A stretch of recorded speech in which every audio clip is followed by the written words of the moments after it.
When I write about sex, I try not to use the word fuck very often. This is an excerpt from Larry 2. Landmines 2, Fort Lauderdale, Florida, where the world waited for all this preciousness they really didn't care to miss, not to mention my sizzling kiss.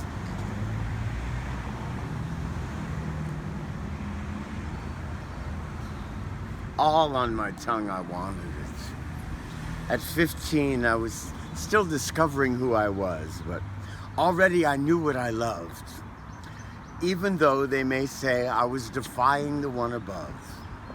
I know that love of any kind should never be denied. This was the story of my life. Keep reading, it gets better.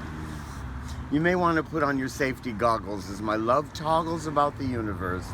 We're in endless ecstasy, and that makes me feel needed and, well, lovely.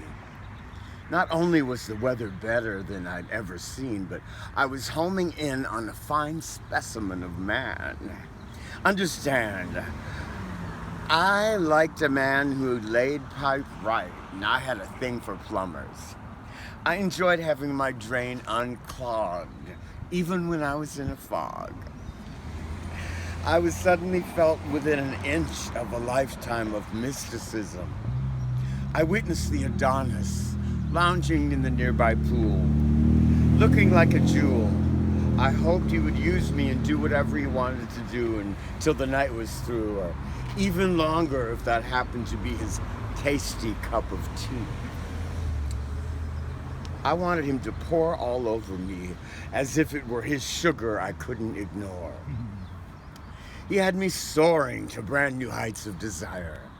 As I felt this great fire, my heart skipped a beat because he had me in heat. This was the most I'd ever been infatuated with a man. I want you to understand, tonight we didn't have bumping pussies in mind. He was a grade A filet mignon and he wanted to get it on. I honestly knew it was meant to be. Tonight we'd be making history as easy as you please.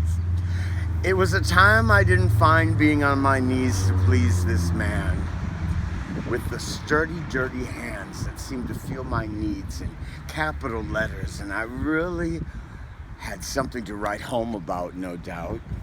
I found out I was spellbound and wanted to go down. His Adonis-like muscles made me want to take me inside for the ride of my lifetime that never shall I ever forget. I hoped he'd at least try. His shirt delicately hugged his chest muscles as he rose and fell and promised not to kiss and tell. What the hell? I was willing to do anything to please this hard-to-handle specimen of man standing right next to me. His manner threatened the seams of his well-worn jeans. I leaned in his direction and leered at his semi-hard erection. He was a grower and a shower, and I wanted to get to know him from head to toe. And here we go. And on we go. I was enamored with an erection so rare that it was beyond compare to what everyone else had in their underwear.